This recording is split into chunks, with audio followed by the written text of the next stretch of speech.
Selamat sore, selamat jumpa di dalam kasih Tuhan. Bacaan firman Tuhan di dalam ibadah kemitraan laki-laki dan perempuan di sore ini terdapat di dalam Injil Matius pasal 18 ayat 15 hingga ayatnya yang ke-20. Sebelum kita membaca kebenaran firman Tuhan ini, marilah kita berdoa. Ya Allah, ya Tuhan kami mempersiapkan diri kami, hati dan pikiran kami untuk dapat membuka Alkitab dan membaca kebenaran firman Tuhan dari Injil Matius pasal 18 ayat 15 hingga ayatnya yang ke-20. Kami minta pada Tuhan, berilah kami kuasa Roh-Mu yang kudus, supaya kami mampu mengerti akan kebenaran firman Tuhan dan menjadikan firman ini sebagai pelita untuk menerangi seluruh kehidupan kami. Kami berdoa di dalam nama Yesus. Amin.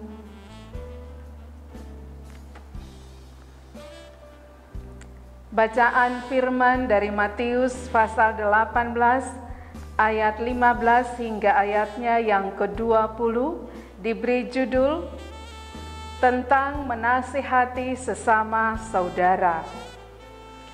Apabila saudaramu berbuat dosa, tegurlah dia di bawah 4 mata. Jika ia mendengarkan nasihatmu, engkau telah mendapatkannya kembali. Jika ia tidak mendengarkan engkau, bawalah seorang atau 2 orang lagi, supaya atas keterangan 2 atau 3 orang saksi, perkara itu tidak disangsikan. Jika ia tidak mau mendengarkan mereka, sampaikanlah soalnya kepada jemaat. Dan jika ia tidak mau juga mendengarkan jemaat, pandanglah dia sebagai seorang yang tidak mengenal Allah atau seorang pemungut cukai. Aku berkata kepadamu, sesungguhnya apa yang kamu ikat di dunia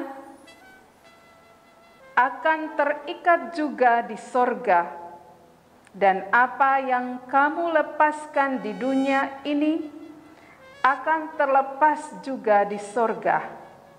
Dan lagi aku berkata kepadamu, jika 2 orang daripadamu di dunia ini sepakat meminta apapun juga, permintaan itu akan dikabulkan oleh Bapa-Ku yang di sorga. Sebab di mana 2 atau 3 orang berkumpul dalam nama-Ku, di situ Aku ada di tengah-tengah mereka. Demikianlah bunyi kebenaran firman Tuhan ini. Kita akan memahami firman Tuhan ini di dalam renungan. Bapak, Ibu, saudara-saudara, keluarga yang diberkati oleh Tuhan, disadari sungguh bahwa tindakan menegur seseorang adalah tanggung jawab bersama sebagai orang beriman. Acap kali tindakan menegur itu mengakibatkan orang sulit untuk melakukannya, karena ada banyak orang yang tidak mau menerima teguran, dan ada banyak teguran yang diberi dengan cara yang tidak bijaksana. Misalnya saja menegur di muka umum atau halayak ramai, dengan ucapan emosi yang tidak terkontrol, serta ucapan kata-kata yang kasar.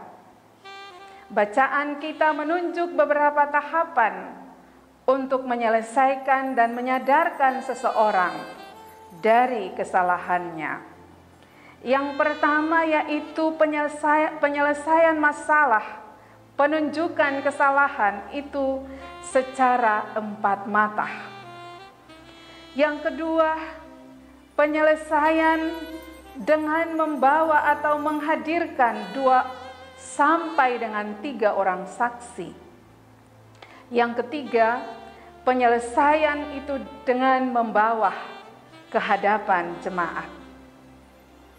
Bapak, Ibu, saudara-saudara, anak-anak keluarga yang diberkati Tuhan. Saudara kita yang ditegur karena kesalahannya adalah laksana seekor domba yang sesat. Kita harus menolongnya untuk memulihkan hubungannya di antara sesama dan juga Tuhan. Sikap saling menegur di dalam kasih menunjukkan bahwa kita ini saling membutuhkan antara satu dengan yang lain. Tema mingguan kita adalah saling ketergantungan di antara sesama, mengarahkan kita untuk dapat bertanggung jawab di antara kita sebagai sesama saudara. Saling ketergantungan bukan berarti saling memanfaatkan seorang terhadap yang lain demi kepentingan sendiri-sendiri. Saling ketergantungan bukan berarti yang satu bertindak sebagai subjek dan menjadikan yang lain sebagai objek. Saling ketergantungan berarti kedua belah pihak punya tanggung jawab yang sama dan setara. Jadi kalau ada yang mungkin karena kelemahannya dia melakukan kesalahan, maka tanggung jawab pihak yang berikut adalah menyelamatkan dia dari kesalahannya supaya dia dapat kembali dalam ikatan persaudaraan yang utuh. Jika proses tahapan penyelesaian itu tidak menguntungkan alias gagal, maka harus ditandai sebagai orang yang tidak mengenal Allah, karena dia masih mempertahankan ego dirinya, sekalipun ia telah melakukan kesalahan. Bapak, Ibu, anak-anak keluarga yang diberkati oleh Tuhan. Ayat 18 mempertegas sebuah keputusan yang diambil oleh seseorang terhadap kesalahan memberikan 2 dampak terhadap dirinya. Yang pertama, ketika orang itu menyadari kesalahannya, maka ia akan memperoleh keselamatan. Relasi yang tadinya telah terputus oleh karena kesalahan dipulihkan kembali. Yang kedua, ketika orang itu tidak menyadari kesalahannya dengan mempertahankan egonya, maka ia akan disebut sebagai orang yang tidak mengenal Allah dan dikucilkan dari persekutuan. Apa yang kamu ikat di dunia terikat juga di sorga. Dan apa yang kamu lepaskan di dunia, terlepas juga di sorga. Bapak, Ibu, saudara-saudara, anak-anak keluarga yang diberkati oleh Tuhan kita, Yesus Kristus. Selanjutnya pada ayat 19 dan ayat 20, memperlihatkan doa yang dipanjatkan bersama-sama dalam satu persekutuan yang paling kecil pun 2 atau 3 orang berhimpun, disitulah Tuhan hadir. Itu adalah sangat kuat dan besar kuasanya. Allah akan mengabulkan dan menjawab doa-doa mereka. Inilah harga dari sebuah kesetiaan dan kesungguhan dalam menjalankan perintah Tuhan, menjaga relasi-relasi hidup untuk mewujudkan dan mempertahankan betapa pentingnya nilai-nilai persaudaraan yang terbangun dan saling menghidupkan. Keluarga sebagai persekutuan yang terkecil dengan dampak dari pandemi virus corona ini, kita telah membangun mesbah pergumulan di dalam rumah-rumah kita masing-masing.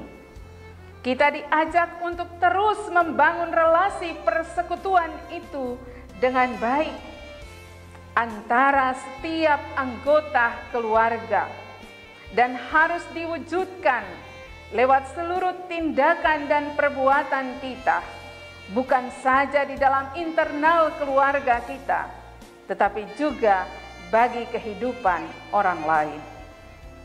Tegurlah dengan kasih jika ada di antara persekutuan keluarga atau di dalam kehidupan bersama ada orang yang melakukan kesalahan. Bawalah ia kembali kepada Tuhan. Eratkanlah persekutuan doa dan mintalah Yesus untuk tetap menjadi pemimpin di dalam setiap keluarga. Tuhan memberkati kita. Amin.